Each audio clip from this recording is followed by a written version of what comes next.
our newest top 10. We're going to be talking about top 10 games that inspired us to design our own game. Now, I should start off by saying, welcome back to Pedro. By popular demand, I get tons of emails. Where's Pedro? Get this white guy off here. We want Pedro back. That's the exact reason why. Oh, yeah, it's based on racism. Complete racism. No, not at all. Please don't unsubscribe. So, for everybody who's viewing this, I'll do this for you. Welcome back, Pedro. We're glad hopefully he'll be back on a more regular basis. I've been negotiating with him, trying to get him to come back. Yes. So hopefully we will. So let's get a little bit of background about what we've done in game design wise. Obviously you have a lot more experience than I do. So let's just a little bit of a feedback. Just as far as game design? Yeah, sure. Anything you want to say? I guess I've been seriously designing games for the past 2 years. Before then, I've kind of always tinkered with game design, and to be honest, I feel like everybody who's a board gamer actually eventually has this little fire inside that tells them you can make your own game. And I think if you're a serious board gamer, like if you're watching this program, chances are you have a game that you're designing, and so or a variant, or you've house ruled something, right? And maybe it was Monopoly where it started at, right? Right. Yeah. There's this creative spark, and for me, I'm a musician, and I've been doing music for a large portion of my life, and so creating things has been always a part of me, and just doing this hobby, I've always been interested in doing game design, and then I finally decided I wanted to get a game play tested and in a more public fashion, and it actually got picked up by a publisher. And so that's kind of what led me down the road to continue to do more game designs. And since then, I've been getting together with other designers in my area, and we've been just trying to push each other on to making games. Yeah. So, yeah. And you've introduced me to a lot of your friends that we have in Orlando, we have like a unpub group that's really cool. Aaron Carter and John Carter's in there. Yes, that's right. And Mike Mahilsik is in there, and he's awesome. JB Howell as well. And I am probably the least experienced, probably the least involved. I just have fun doing it. I'm not trying to sell my games. I'm not really trying to get them published, really. I mean, Pedro really is, and he's really good at it. I just have fun doing it, and I really like board games. I like making these videos, and it's just another piece of the hobby that I wanted to be involved in, and I have fun doing it. And I tell you what, Pedro's really good at it. He's going to be... he took a look at my game one time. He's like, that's terrible. Do these 6 things. And now it's a good game. People like it now. So he's going to get no credit for that, though. It's okay. So I thought it would be fun for Pedro to come in and talk about what helped inspire him. I'm going to do my list, too. So let's start with our number 10 game that inspired you to design your own game, Pedro. I'm going to start with... I'm going to start with this game, because it was one of the first games that I kind of realized, I really enjoyed how they made this game do this thing. Okay. Which is Risk. Lord of the Rings Trilogy Edition. Well, that's actually a good version of Risk. That is probably, there's also Risk 2210 or something that I kind of like too. But this was the first one where it's the game that I played that I said, okay, I've played a lot of Risk growing up. A lot of us probably played a lot of Risk growing up. But in this game, it didn't last forever. Non-spoiler alert, that is the only version of Risk I've ever played. What? Yes. How is that possible? I think that's true. How is that possible? That's silly. I grew up in a fatherless home. I never played Risk. So no conflict is what you're saying. I just never... we had Monopoly, we had Checkers, we didn't have Risk. Okay. So I think that's the only version I've ever played was... Okay. Well, that's the version I like, because what happens in that game is it's a domination game, but at the same time it's really more of how many...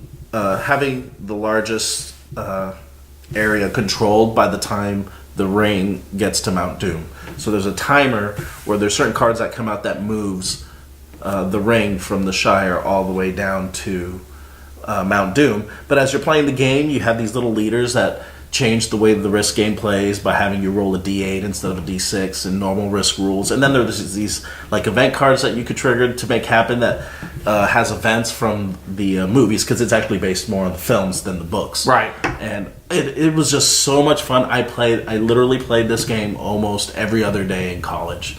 And it was one of those games that I played so much that I realized, wow, this is an awesome experience, and I didn't know that games could provide this kind of an experience. You want to make sure you get the Trilogy edition. Trilogy edition, yeah. There's more important. editions than that. It's the Trilogy edition. Right. They have one that's just like the northern part of I almost said Midgard. I think what they started out doing was they were going to do like one for each movie. Right. And then they were like, screw that, we're doing the Trilogy. And the Trilogy made more sense. And that's the best one. Yeah. So that's what started leading me down the path to wanting to design games. My first board game that I ever had actually wasn't mine, it was my cousin's, but we shared all our toys, me and my cousin Robbie. He had the Dukes of Hazzard board game. The Dukes of Hazzard board game? The Dukes of Hazzard. Was that like board a Milton Bradley? Yeah. It was like a roll move. Okay. And there was like a General Lee, and somebody had to be like Roscoe, and somebody had to be like Daisy with the Jeep, which was always my sister. And I love this game. Like, you could jump over things just like the game. So I didn't actually start playing board. I never played Magic. I never played board games. I didn't play board games until I was like in my 30s. So I didn't grow up with a love of board games. I have very few board games I played as a kid. They weren't a huge part of our family. But the Dukes of Hazzard board game was like my first game that we would play like nonstop, and we loved it. And by nonstop, I mean probably 6 or 7 times. But nice. When I got back into board games, that was one of the few games that kind of tracked down. Mm-hmm. That was like, okay, I remember this game vividly, and I really liked it. It's a really hard game to find complete. I can't imagine. I mean, it only costs like $3 if you buy it on eBay, but finding one with all the pieces is really difficult. Okay. So Dukes of Hazzard would be my first game that got me into board games and kind of started my inspiration. Number 9. This next one is also an older game, and it is Axis and Allies. Never played it. This game is laboriously long, incredibly overwrought. It's just a giant map. I've played this game with a group of buddies who, especially one friend of mine who really loved this game, and every year on his birthday he would want to play Axis and Allies. And it's a game that you have to play with all the nations playing. So if you have fewer than the player count that's needed, then you have to you actually have to cover, one player has to play several nations. And so it picks it's a World War II game that pits the Axis against the Allies. But the reason this game is significant to me is because I would play it. I've played it quite a bit, and I actually went online to learn strategy. Oh, wow. How to play, because the game always starts the same. Okay. And so the way you play the game is by moving troops and recruiting more troops and then just battling it out. But because there's no variable setup, then there's like a certain way to play and almost a way to win. And so it was one of those games where I read all the strategies. If you were going to play as Russia, what is your strategy as Russia? If you're going to play as Britain, what's your strategy as Britain? If you're going to play as Germany, what's your strategy for Germany? And it's one of those things where I read, it was literally, I think about 30 or 32 pages of just strategy stuff, doing all the math of, what are the best units to bring into a fight? What countries need to, which is so funny because when I teach a game, I'll be like, okay, you can really screw yourself. Do you want to know any strategy at all? People are like, do not spoil anything. And you know I want to experience this game. And you know what? You're so right. And it's because of this game that I've stopped that. Okay. Because once I read all the strategies, I was like, this game is done for me.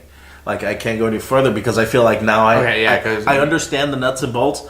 Why do I want to continue? Yeah. Part of the fun of the game is exploring the strategies. And Pedro's fine if you blow him out in a game. He'll be like, I'm still having fun over here. Yeah. 400,000 to 0, I'm okay. I'll tell you what, if I'm still having a fun experience even though I'm losing, then it is a well-designed game. You normally lose the first time, and then like the second time you get a lot better. Yes. Because you know nothing going in. And you know what? Recently I've been getting better at I can kind of play stuff, and I don't know. That's what I tell myself. I went in my own head. Number 9 for me is Monopoly. Monopoly was the first game in my family that we actually played together, and it was like kind of a staple. Like, no matter where we were, where we lived, we moved around a lot, we always had a copy of Monopoly. We did end up losing that copy of Dukes of Hazzard, which was the first game. It was a roll and move. We moved into Monopoly. I became the Monopoly guy in my family. Like, I always wanted to play it. I was always really good at it. I was the banker, so I probably cheated a lot. We had our house rules. We knew how to play it. I think we had so many house rules that was like we played it until people quit, and I would never quit. Well, I mean, somebody has to go bankrupt eventually. It was never me. Okay.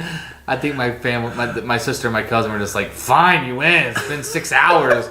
Fine, kid. It's my turn to pick. Just answer me this. Did you play with the free parking rule? Of course. Yeah. Oh, well, that, okay. I mean, that we didn't know any better. Of course not. Yeah, I mean, of course not. we were taught the game. We didn't read the rules. We were just taught the game, and you went on and you played it. So Monopoly would be that game.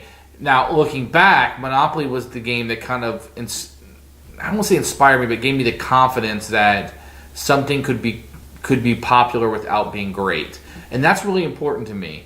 In almost all of my endeavors, I was talking to my business partners the other day, and we were talking about the number of bankruptcies filed in Orlando. We're number 4 right now. And I was like, I'm going to go out on a limb and say we're never going to be number 1. Okay? I'm never going to create the greatest board game of all time. But I can invent Monopoly. And Monopoly sells like hotcakes. So I don't have to be number 1. I don't have to be the best. So Monopoly gives me the confidence that you don't have to be the best to outperform others. And that has been my mantra in life. So now you know a little bit about that me. explains a lot Yes. about you. I don't have to be the best No. and still be the most profitable or the one everybody knows or Right. most popular. If you look at the most popular games, Catan, Monopoly, Scrabble Life, even To Get the Right, these are not what we would consider the best games. They would not make our top 100 games probably. Yeah. Other than for nostalgic purposes. But everybody knows them. You go to Target, there isn't a game on that shelf that you would say, maybe Pandemic, but you wouldn't say that's the best game of that type. Yeah. But that gives me confidence to know that I don't always have to be the best, and you don't have to be perfect, that you can make mistakes, and things can become antiquated. But that was a confidence booster to me. Okay. Awesome. Great. I'm going to go with a game that is very popular. It is Settlers of Catan. Ooh. Or I guess now it's not the Settlers of Catan anymore. It's now You Catan. bought the game. You own it. What's your box saying? Catan. Mine says the Settlers of Catan. Okay. I said Catan and Catan. Potatoes, guys. What is potatoes, it? potatoes. What is it technically? Is it Catan? I think it's Catan. Catan. Yeah. I think it's German? I don't know. Anyways, this game, funny story about this game, is it was introduced to me in college when I was way into like the Avalon Hill stuff. So Axis and Allies. Oh, you were in Avalon Hill stuff? Shogun. I didn't know that about you. Well, this is how I started. I didn't know. That the Shogun samurai swords, not Shogun, samurai swords, and I was also getting into Lord of the Rings, Risk, and so they introduced. Neither of those are Avalon Hill games, just for the record. Lord of the Rings Risk is not an Avalon Hill game, but Axis and Allies and Samurai Swords is. Well, that Samurai Swords was like Milton Bradley or something. Maybe it was Milton Bradley. It was That was those like that huge big military battle- coffin box games. Anyway, besides the point. The point is, this friend of mine The introduced point is, me I've to this destroyed your game. entire story. No, he introduced me to this game, and I hated it. I was like, what is this? And they're like, oh, well, we're going to be going around putting these settlements, and then we collect these resources, and then we make more buildings. I was like, oh, so where are the military troops? It's this And one he's like- card. And he goes, it's this card. I was like, oh, can I use it to take over things? And they're like, no, you just can have a big army, and then that's it. I was like, oh, this is kind of lame. And that was my first experience. And my friend swore up and down. He was like, this is such a great game. And I was like, oh, okay, whatever. So anyway, a few years passed. When I started getting more into the hobby board game stuff, I remembered that game. I saw it like at some shop, and I was like, oh, I'm gonna buy this. And so You bought a game you knew you didn't like. yes, I like that about you. I respect that. I was like, I remember a friend of mine trying to teach me this game, and at the time I had gotten into like Bonanza and stuff. And How did you feel about the trading in that when you first got to it? Like, because that was new, right? yes, I wasn't involved in the hobby at that time, but that was Yes. kind of new, right? Yes, it was. Maybe Monopoly had some of that trading, but it was different. Monopoly was trading out of being broke most of the Yes, time, right? Whereas Catan, you're just trading resources to try to Better yourself. better It's yourself. a different kind of trade. Right. Because the direct interaction is not necessarily in the way you. And Monopoly, it almost has exact values for things. It does have. Like, yeah. Well, the exact value is your hubris, right? Well, but you know that Boardwalk is this much rent. It's this much to purchase it. That might have more value to you because you have Park Place. Mm-hmm. But in Catan, the values of the trade is really... There's no set value. It's not like it was at least $2 at one point. Now it's 10. Right, but because you're not really trading like resources that way, really the point of the game is to have the most points at the end. So it's more of a race. Right. Monopoly's a race, but it's done differently. Yeah. But I tried it again, and I was like, "This game is awesome!" And I immediately bought Cities and Nights after that, with the 5 to 6 player expansion, and I was like, "Where's this? How did I not like this game back in the times, back in the college times?" And it was because I wasn't ready. I wasn't ready for the nuance and the kind of game that Settlers was at that time. But that really kind of was the beginning of me getting into the hobby. Really getting into the hobby. Not that I wasn't in it with all the other games before, but this is kind of going into the, when you start discovering Board Game Geek for the first time, and you start like... You fall down that rabbit hole. You fall down that rabbit hole. That was like... Next thing you know, you're making videos like this. And designing games for no money. I was like, what is this game? There's a precipice. So Settlers of Catan or Catan. So my number 8 is probably Heroquest. And why this is important to my development is this is the first game I decided I didn't like a mechanism. Up to that point, I don't think I really verbalized I didn't like something. And what I didn't like was the one versus all. I've grown to like that okay, but the inherent problem I had with it at the time was I needed another player that knew the game really, really well. And they had to know a different part of the game than I did. And I needed more players than I could handle for that type of game. It was really difficult for me to find those players that knew the game because you're playing against them. So you almost got, and as a little kid, 7 years old, you don't understand the concept of holding back so everybody has a good time. So I ended up liking that game, but not being able to play it very much, and it became a hindrance to the gameplay, if you will. It became a hindrance to me getting to the table. It was the first time I had noticed that. And HeroQuest sat in my room on a shelf for years. My mom ended up giving it away. I ended up buying it back once I got into the hobby because I wanted to go back to my childhood and play some of these games. But it was the first game that had this hurdle that I could never master. I could never get over. I would soon find that out with war games and rule books. I think I would like war games if I could get through a rule book. I played Fire in the Sky and really enjoyed it when somebody taught it to me. I don't have anybody teach those to me. So it was the first game where there's a hurdle. And now when you're designing games, the end thing right now is to make games as simple and as quick and as disposable as possible. Likely for a few reasons. Those sell to a larger market, and when they get tired of the game, they're going to buy a new game, right? So this is kind of what we're into right now, these very quick, very light, and very disposable games. And it's all a matter of getting rid of that hurdle that I had in HeroQuest, which was finding players who knew their side of the game as well as I did mine, so I was having fun while I was playing it. So that's something I went back to, and I was like, okay, that's a design decision that we have to get over. So mine would be HeroQuest. Nice. Number 7. This is going to be a granddaddy of a game, and everyone knows once I say it, you're going to be like, oh, well, of course Pedro would like this game. But that's Twilight Imperium. 3rd edition. Not the 4th. No, the 4th one just came out. I just played it. I know you did. It is awesome. Better than the 3rd? Better than the 3rd. Wow. Actually, yes. Yeah. $150 better than the 3rd. Yeah, I would spend $150 on it. Wow, that's a lot coming from this cheap. Yeah.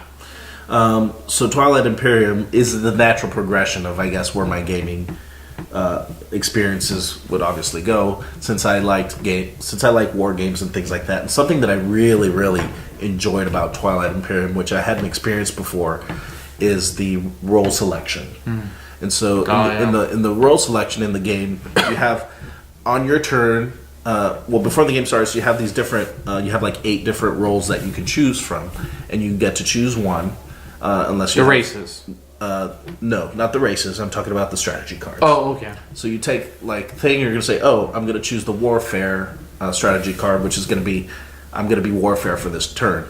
And so when it comes around to my turn, if I choose to activate the warfare card, for example, I get to do an action, but then everyone else around the table gets to do an action as well. It's not as cool as my action, but they can actually jump in and do something. So everyone in the game is constantly involved. I used to remember spending so much time like being not so engaged in games like Samurai Swords or Axis and Allies. When it's not your turn, you're like, okay, I'm just sitting around and I'm just watching you move your troops around. I really don't have any decisions to make at this moment, whereas in Twilight Imperium, as somebody makes a move, you can actually make a move as well on your turn, so you're always constantly engaged. I didn't realize that this game had taken this mechanism from Puerto Rico, which came out before Twilight Imperium, this edition of Twilight Imperium. And so... Yeah, I first saw it in Puerto Rico. Yeah, and so it's a mechanism that I thought was brilliant, and I think nowadays is now used a lot in different kinds of games, differently, kind of like... Eminent Domain kind of uses a similar thing. Glory to Rome kind of uses a similar thing. But oh man, and the other thing that I liked about Twilight Imperium, which I just really adored, is the table talk. The table talk was awesome. You had some of that in Risk, and you could even say that Risk is more a game of diplomacy more than it is a game of math.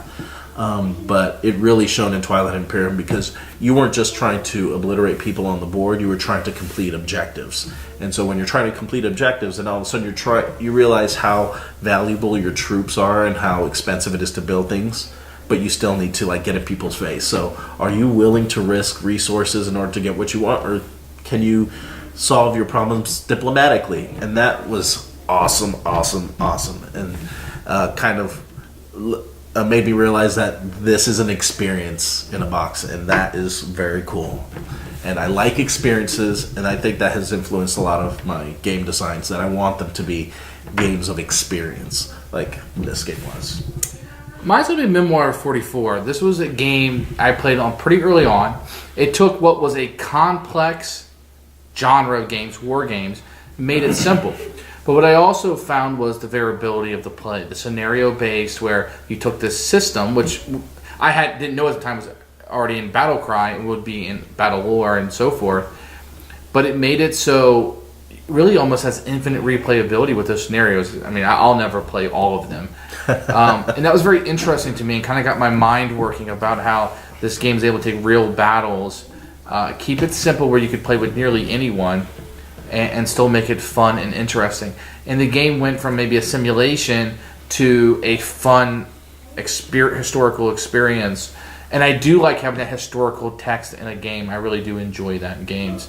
That theme of the history and learning about different aspects of history is very interesting to me. So mine will be Memoir 44, and this started, a light bulb in my head over that.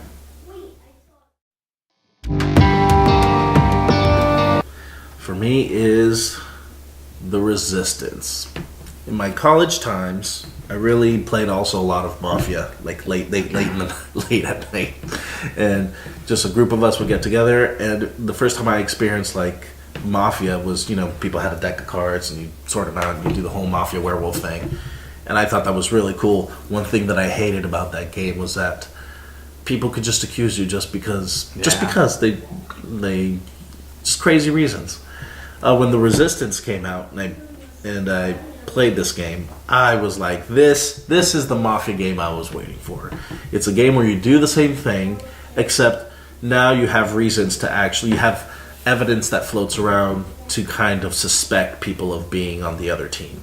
And so that game kind of made me really enjoy. I'm already a social person, and so playing a social game I didn't realize was going to be that much fun. I really liked Werewolf and Mafia, and I still do enjoy that game to some extent, but I always feel like that one fatal flaw. And I think it should go away. Resistance in these new reduction games. Yeah. I don't, because I think people hold on to them, but that Werewolf, the player elimination, I never even played it before, but I know the concept. Player elimination, like you're saying, just accusing somebody, that should go away. There's so many better games with Good Cop, Bad Cop, and Leaders of Euphoria, and Resistance, and Coup. There's so much better games. Yeah, so, but the Resistance was really the key to kind of me enjoying the big games with lots of players interacting in really fun ways. And that has influenced a few of my designs. And so the Resistance. Mine is going to be Marvel Legendary, which will be my next one. I think we're on number 6. This was the game where a light bulb went on my head that you can copy another game. Okay, 'cause Legendary is just a copy of Ascension, right? With a couple extra things. You see this with Dominion and Thunderstone, right? You can literally, in this hobby, copy something and people are okay with it. To an extent, right? You can't do it exactly. You have to do some variation, do your own twist on it, or else people will. I don't know, man. Lord of the Rings, a deck building game, is pretty darn close to DC deck building game. I mean, it's a variant. But they're made by the same company. It's still a copy of the same game. Yeah, but it's still the same company. I get it. It's almost like different types of Monopoly. People know that it's Monopoly, but it's just a little bit different, right? Okay. I mean, that's okay. What, you're saying like that's what really Ascension and Legendary is. Legendary has the schemes involved. Otherwise, it's okay. fairly. I'm not disagreeing that it is like Ascension. And I love Marvel Legendary, which is why I want to use that because that's one of my top 2 favorite games. Okay. So I want to use that and not just trash something, but the fact that you can make a fun game. Agricola and Caverna. I mean, they're a little bit different. I know they're by the same guy. I get that, but you tack a little bit extra on, and people are okay with that. Yeah. And the reason why I bring that up is because that's comforting as somebody who's not. I'm not as creative as a lot of people. I'm probably not going to come up with a new mechanism in a game or a new mechanic. But I do know what I like in a game. I do know what I would like to see in a game, and I can design a game that I would like without having to feel the constraints of coming up with something new. Now, when you copy a movie in Hollywood, you're called a hack, right? Every Brett Ratner movie, right? You're called a hack, and people call you out on that. They will. But in this hobby, it's okay. And even the courts have said that's okay, right? There's been lawsuits it's about legal. it. Right. Furthermore, people are okay with it. As long as it's not a direct copy. Yeah. Okay? You just don't hear about it anymore. You don't hear people saying, you stole that from Vaccarino, or you stole that from Martin Wallace, or you just don't hear that. That's not the culture of the hobby. And I think that helps more people design games without having to come up with something new. Okay? And for those of us that want to design a game and aren't as creative, perhaps that can make some confidence that you don't necessarily have to come up with the next best thing. Look at Ethnos. I mean, that's just an area control game of Ticket to Ride, right? Yeah. And it's super popular. Century Spice Road. How many times have we seen that darn game? Yeah. And people who want to say it's not Splendor, it's just splitting hairs, man. They're very similar. There's nothing new in it. No. There's nothing new in Century Spice Road.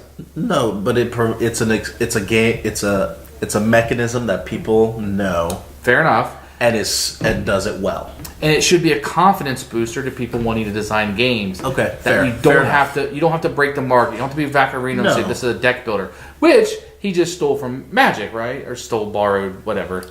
Okay. We've seen deck building before. It's just now a game. The idea of collecting the games is a game, and not meta like Millennium Blades. Mm-hmm. So that is a confidence booster for me that I don't have to knock the world out of its socks. I don't think I want something new. I can do something fun, and I think that's what the hobby's looking for. Century Spice Road is a fun game, and that's what we're looking for.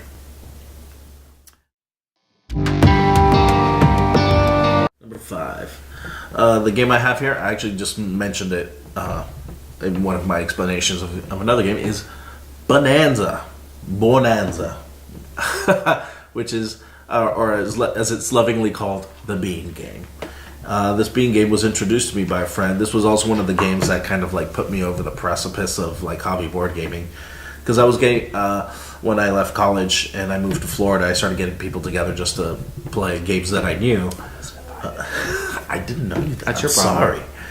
And then there's I existed. My roommate at the time was like, "Hey man, you should try getting this game." I can't remember the you actual sound just name. like him, actually. He goes, I don't remember the name of this game, but it's called we called it the Bean Game. I was like, oh, the Bean Game, that sounds interesting.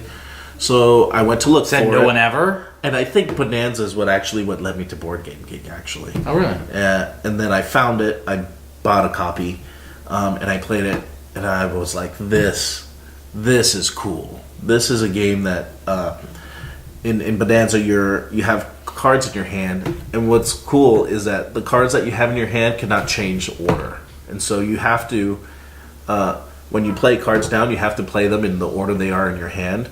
And the way you play them, you're trying to collect sets, but you can only collect a limited number of sets. So what you have to do is, if you want to get rid of cards that you can't use, you want to trade them for cards that you can use. And this is a game that you can play with a lot of players, and it was a game that I just found really interesting to play with a lot of different kinds of players, especially friends of mine who were really into like spades, for friends who were really into hearts, really enjoyed this game because it had that feeling of you were playing a card game, but at the same time you were negotiating and kind of wheeling and dealing and trying to squeeze every coin value you can. And it was one of those things where I realized, wow, okay, this simple one mechanic in the game can actually shift away the whole feeling of how the game plays. And so that's Bonanza. Bonanza. I designed a game one time based on that mechanic of holding those cards in the same order. Yeah. And this guy was like, get rid of it. It's terrible. It was terrible in that game. Come on. So my next one is Pursuit of Happiness. And I'm going to compare this to CV for a second. This is the idea that a theme can make a game better. Yeah. So CV is Yahtzee, and it's terrible. It's really not a good game. But the artwork and the theme are so neat and funny and interesting that it propels the game that people talk about it. If you just had cards, nobody would ever talk about CV, ever. It's just not that great of a game. Pursuit of Happiness, I really like that game. But it's the theme, it's the story that it tells that I really like too. Mm-hmm. I wish that game had harder decisions, which why I'm really excited about the new expansions coming out for that. And I kept Pursuit of Happiness. I do pull it out and play it a lot. But that theme keeps me coming back. And I was really inspired that you got to have a sticking theme that people can connect to and that are really going to like. Yes. And in this industry where people go back to the same theme so much, it's nice and it's refreshing to have something different. But something different people like. That people are really going to enjoy. So mine would be Pursuit of Happiness. So number 4, what do you got, Mr. Mendoza? For me, number 4 is going to be a giant, big coffin box game. Believe it or not, Fortune and Glory. Rune Wars. Oh. No. I've never played Rune Wars. I do want to play Rune Wars at some point. But no, the game is Fortune and Glory by Flying Frog Productions. This game... Is this why you want to use me as the artwork in your game, the pictures of me? That's exactly why. That's why I always bring a camera and I'm just like, hey, can you stand over there just drinking a bottle? Because that's going to be my image for, oh, you've just collected a bottle. That's why you took all those nudities of me. I gotcha. I just went with the flow, man. I didn't care. But Jason's making fun of the fact that Flying Frog Productions, their whole shtick is, we're not going to use artwork. We're not going to use drawn artwork. We're just going to take photographs of people in costumes, which I actually like. Which is pretty cool. I actually like it. If you think about it, they get a lot of hate for it. The fact that they do it, the production is so high to have to do something like that. It's amazing. And it does look cheesy because no matter what you cheesy do, in a way I really like. I do. I like it a lot. It's really cool. But in Fortune and Glory, they do the same thing. But what I like about this game is that some people would not even call it really a game because it feels so random. It just feels like your decisions that you do are just based on die rolls, and in a sense, it kind of does. But what's really great about it is kind of like what you said about Pursuit of Happiness, is that it has a story to tell. And when you play that game, I like playing that game with 8 players that are in teams of 2, and then you're all against each other, but you also have the co-op thing where you're also against the Nazis, or you're against a thing. So there's all this stuff happening all at one time. In that game, you want to be against the Nazis, right? Not the mob. Yeah, it doesn't. You definitely want to fight the Nazis. Yeah, the Nazis. The Nazis is fun to play against. But it's so much ruckus, and I mean, it's a bear to set up. But once you start playing that game and you start collecting the artifacts, and the artifacts do stuff that can help you out, and you're journeying the world, it's one of those things where I realized, you know what, a game doesn't have to be, it doesn't have to be completely balanced. I'm gonna say it doesn't have to be balanced. It doesn't have to be. If you do this exact right thing and collect the exact right resources, you're going to win the game. It's not a game of strategy. It's a game of storytelling and fun. And I really enjoy that. And this game is really influential to me because it tells me sometimes you don't need to have a really perfectly balanced, strategic game. Sometimes you can have a ruckus, fun, just good storytelling game. And so, that's for me, Fortune and Glory. And the point of a game is to have fun, and whatever time you're playing it in, and it doesn't matter if it's a beautifully, mechanically swell game. It's whether you're having fun or not. Right. My number 3 is Carson City. I really like this game, and I really feel like it is. You do. It's a flippin' good game. And it's not in stores. It's under the radar. And this game is amazing. And I don't understand why more people don't play it, don't know about it, don't have it. It's not in the stores. Why aren't people talking about this game? This is the best game nobody's talking about, and nobody's talking about it. And it goes back to what I said earlier, where everybody, I don't even want to use Monopoly, but there's so many other games like CV. Like, why are people talking about CV when Carson City exists? And you'd be playing this great game, and we're talking about a Yahtzee variant. Just because you have a great game doesn't mean you're going to have success. And just because people don't see your game as being great or good doesn't mean it isn't. If you have faith in a game and you believe it, and if you want to self-publish it or somebody wants to purchase it, really I'm talking more about self-publishing, I guess, because if somebody thought it was good, they would buy it. Although I played a lot of games and I'm just like, why was that game? Really? That game? That game? But that was there. But from what you're saying, it's okay if they want to make that game. It's okay. I just don't see why. But I'm talking about like established published games, not self-published. Okay. They're like, why did this company choose that game to publish? Okay. And you're just like, really, that's not even hardly a game. Like, why does that exist? And then you get on Kickstarter, this guy who had to self-publish his game, like Spirit Island, for example. It's a fantastic game. Spirit Island is not a self-published game. It's not? No, that's totally Gremlin Games. I stand corrected. I got nothing. Number 3 is nothing. I got nothing. I'm done. Cut. Can we edit this out? Yeah. But there are plenty of games that are self-published that's just kind of like, why did this have to go down this route when it's a really, really good game? And then you see some things that are published and it's like, why?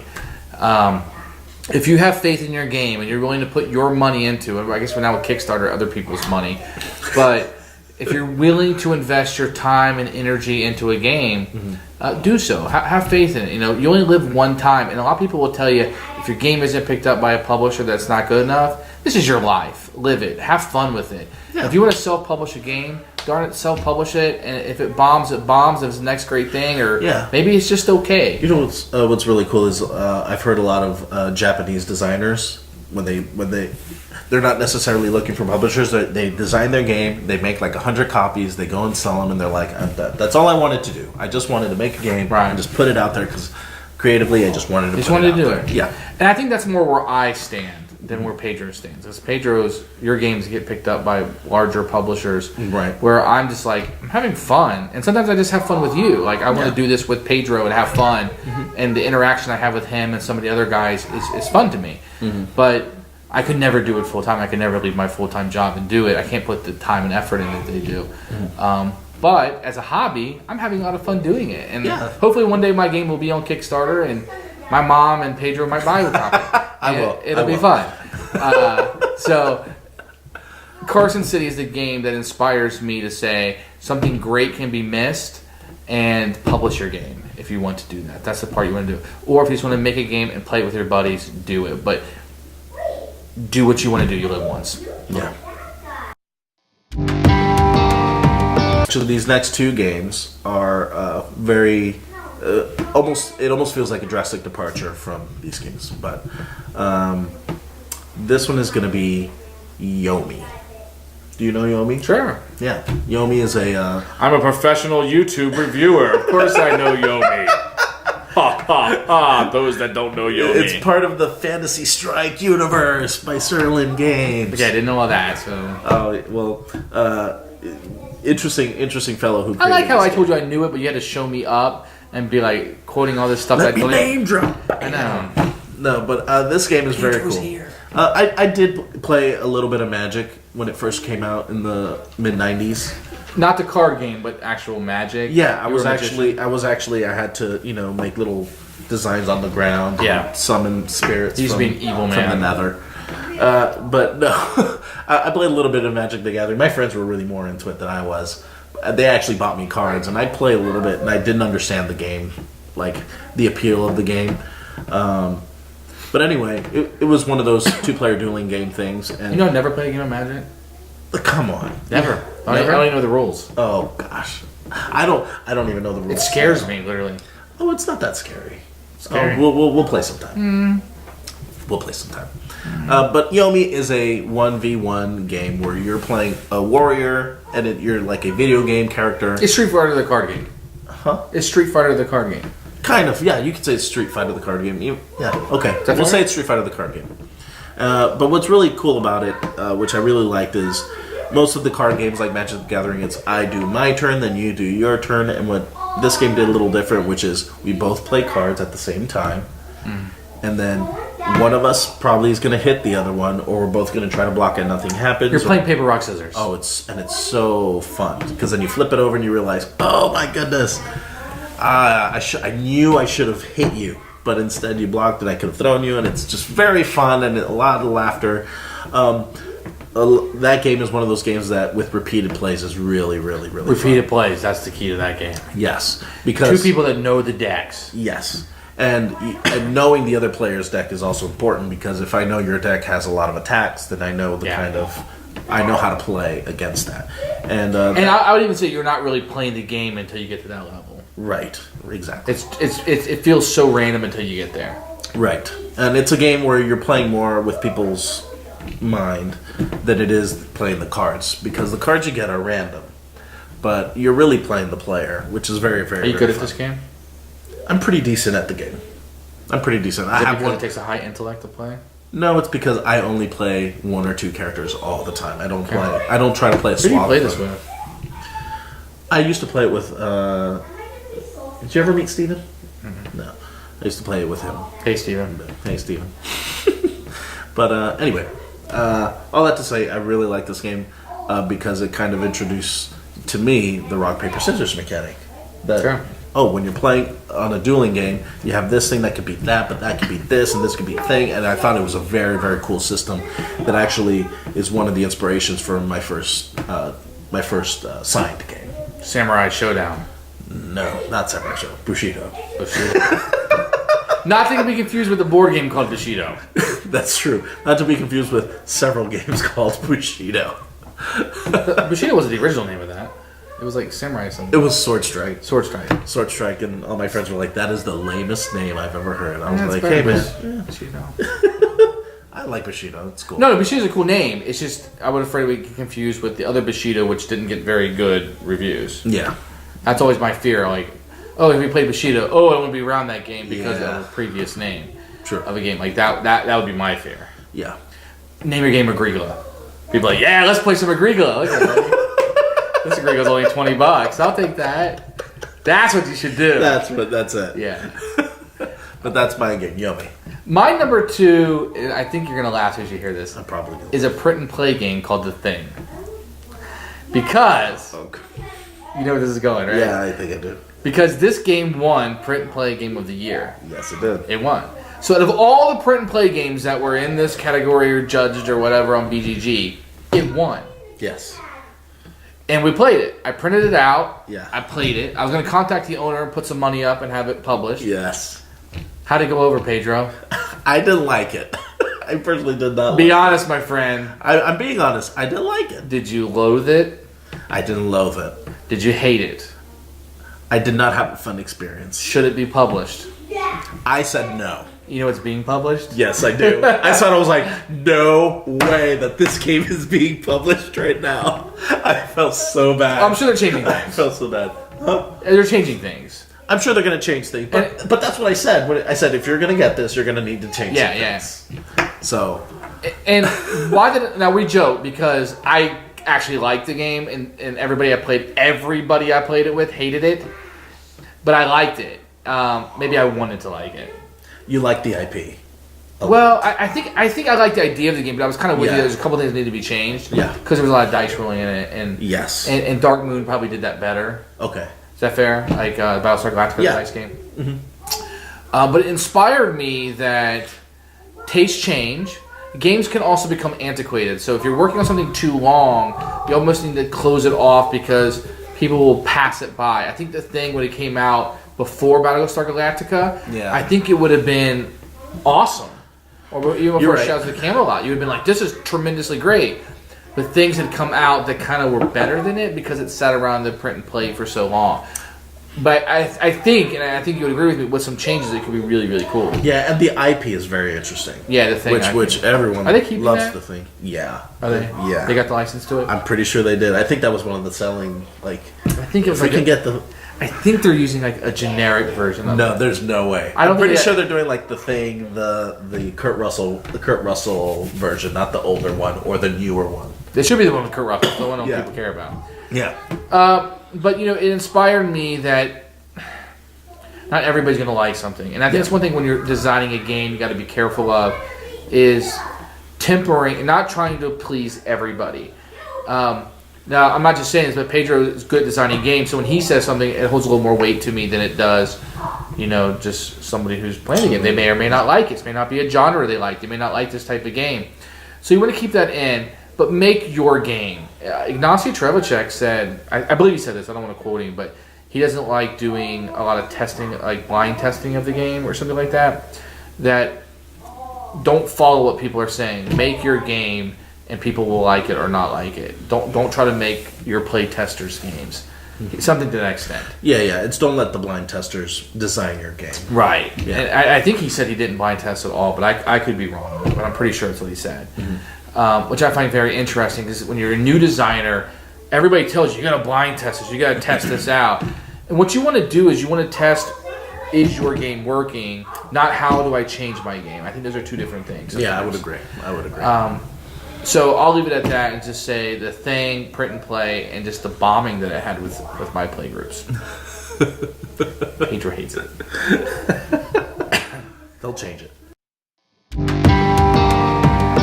My number 2 is Pixel Tactics. Whoa. Have you played Pixel Tactics? No. You've asked me that before on video on this YouTube channel, and you said, we got to play that. And ain't been over since. Yeah, Pixel Tactics. When it comes with his friends, I'm like... We were college roommates, so when he was talking about playing those games in college, I was never invited. He wouldn't play with the other guys. Yeah. I was like, that sounds like fun. He's like, it is fun. See you later. It is fun. I'm going to go hang out with the people that I like. Yeah. I'll see you later.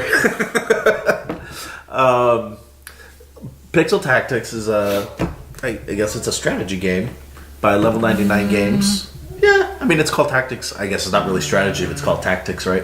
It's not pixel strategy. It's true. Where you have like a little, I guess, what would you call them? Like an army? Or I never played the game. I would know. I wasn't invited when you played I don't know what it's called, but I think you have like a leader, and then you have like several characters around your leader. We call that a gang in Kentucky. I'm pretty sure they do. But what's really cool is you have like a small little... small little unit of men, a squad of characters. No women? And no... Oh, yeah, there's all different kinds of werewolves and zombies even. Oh, wow, cool. Yeah, includes everyone.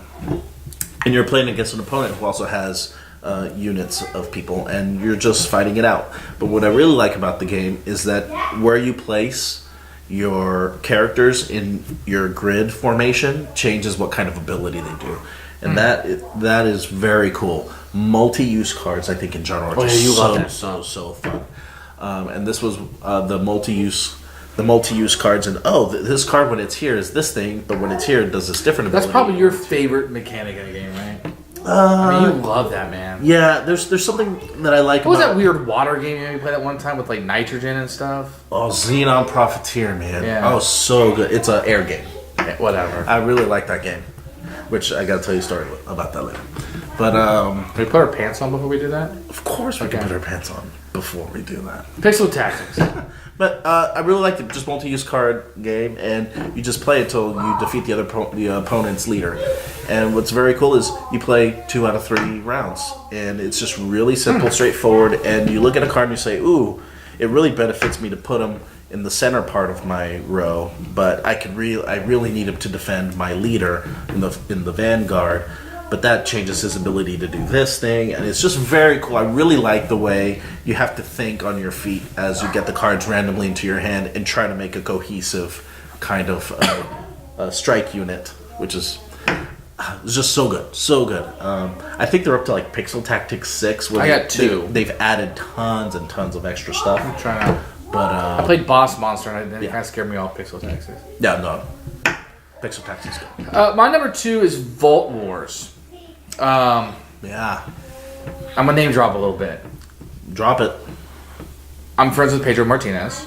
Pedro Mendoza. Pedro Martinez is the That's pitcher. why I don't invite you to play. I was Pedro at, Martinez is the baseball. Yeah, the baseball player. They're all the same to me, every Pedro. Yeah, okay. And the Mendoza line, blah, blah, blah. The Mendoza. So I was hanging out with Lance on Dead Viking, and he introduced me to a guy named Jonathan Gilmore, who had just produced Dead of Winter, and he showed me this Vault Wars. And John and I had a really good kind of couple conversations over a couple nights. Super nice guy. Like him a lot. I think a lot of this guy.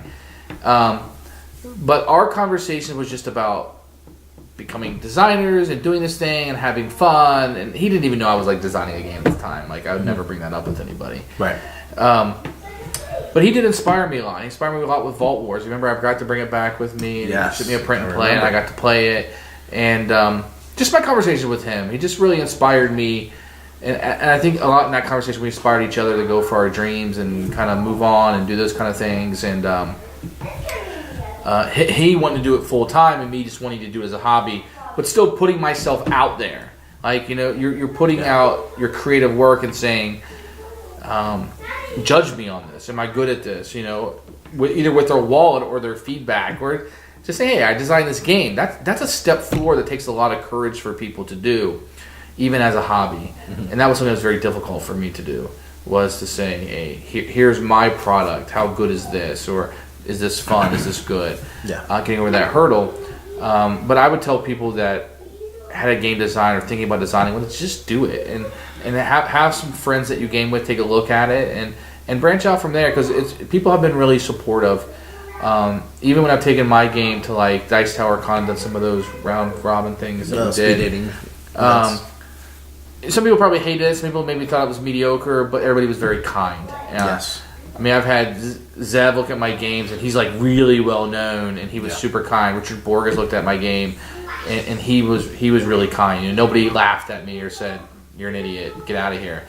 Even if they may have thought that, they didn't say that. They were very kind. So it's a very comforting hobby that if you're inspired to do this, then to do it. And Jonathan Gilmore, my conversation with him had a lot to do with that. Nice. Number one. Race for the Galaxy. I thought it was going to be me. Dang it! I'm sorry. But Scratching your you were name out. actually number 11. Really? You were number 11. Dang, you were my 11th reason inspiring thing. That's good. For the record, he didn't pick his wife or his children before me. Oh, no. Because they're on number 0. Above 1. Oh, above 1. 1 That's terrible. Terrible. 0 is... That's terrible. Mine is the love of my wife. Okay, number 1. Number 1 game... Okay. That inspires my game design is Race for the Galaxy, which I guess is starting to become a little bit like passe now, because now everyone's into like Roll for the Galaxy or Jump Drive. And Jump Drive is a big one, even though I don't feel they're the same.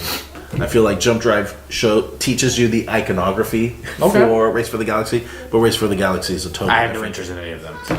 Okay, so Race for the Galaxy is I think Tom Lehman. I think that's who designed the game. Yeah. But it's a very, very well designed game. It is actually a brand. It's a sister game to San Juan, which is the card game version of Puerto Rico. Right. Where it has the thing where you kind of pick a thing, you pick a role, and then everyone else who also picks the role might do something. Once again, what I was saying earlier, heavily borrowed from Puerto Rico. Yes, definitely. It's a card version of it. Yes. But what I really like about this game is it's the first game that kind of introduced me to engine building games. So in this game, you have cards that are either planets or developments, and as you play them, they give you certain abilities when they trigger, and then they can trigger with other cards that you play on your tableau. And it also has like the card. your cards are also resources that you spend, but they're also like different resources that the planets can produce, and it has this really cool feeling when you're playing the game, when you have an engine that's going really, really well and just kind of just skates you into victory, which is really fun. I mostly play this game now online on I've never had Arena. that feeling. The only feeling I've ever had to play that game is, Dylan, what do these icons mean? Here's my cards. I know it's really tough. Mean? I know it's really tough to start to learn the iconography. I call it. I think it's really funny. I think it was like Ryan Sturm from Dice Tower back in the day called it Euroglyphics.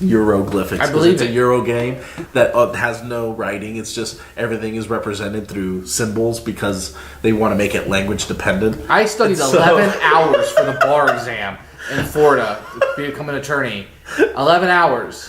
And I can't understand race with the guy. Well, I've studied like several languages, so I could make stuff out. I cannot. But I really enjoyed this game.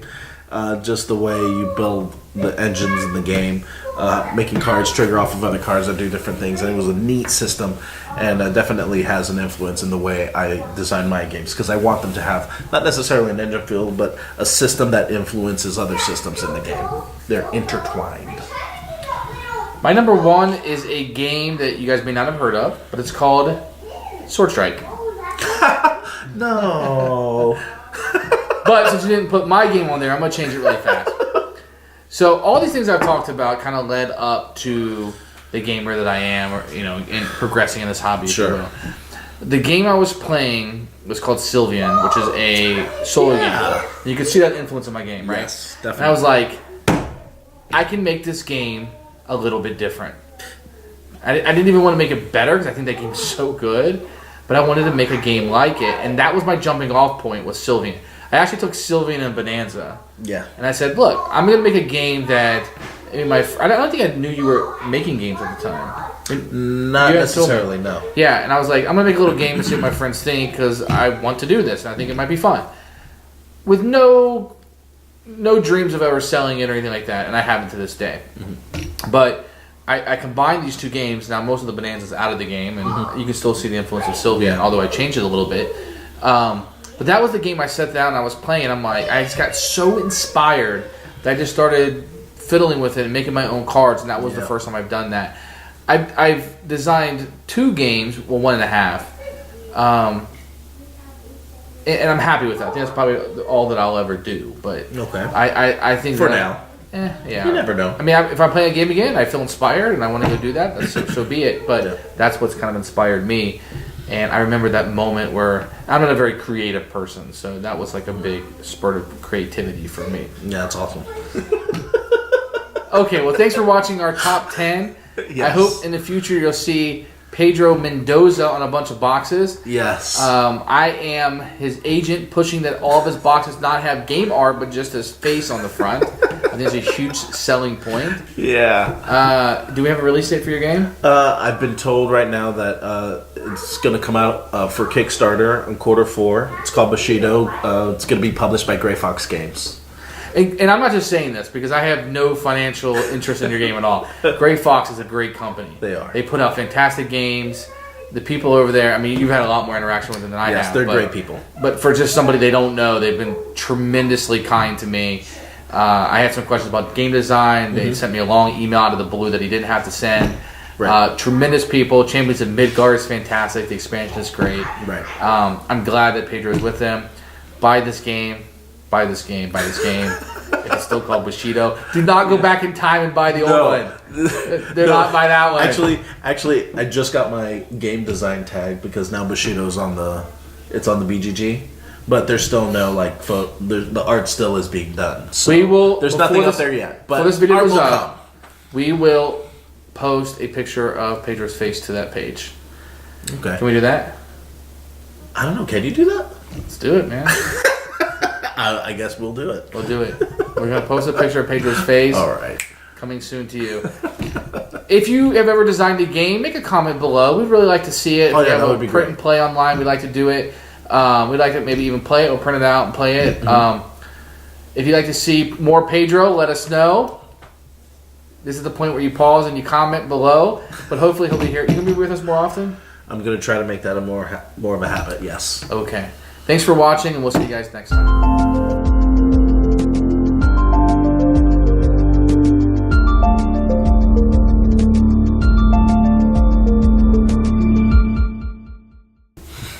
So let's start with number 10. What do you have? Okay, Take 3. They'll change it. why did you insist we not wear pants during this? I don't understand. Because I feel more comfortable without pants on. Number 1, Pedro, what do you got? My number 1. Wait, are we number 1? Did we skip one? Mm-mm. Yeah, we skipped one. Oh, wait. Number 2, Pedro. Number 2.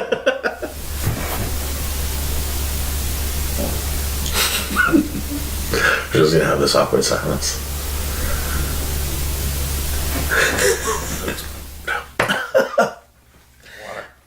My eyes are tearing up. I think I'm some kind of like diva here. You are a diva. I think I'm ready for my close-up, Mr. Bring in his tea, please. All right. You ready? Hopefully I don't cough. You need to go to your trailer? Top 10. No, I'm good. Okay. You're number 3, sir. Oh, we did number 3. We're on number 2.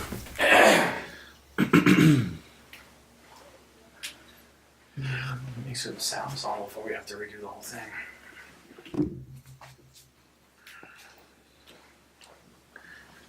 Yeah. Bye.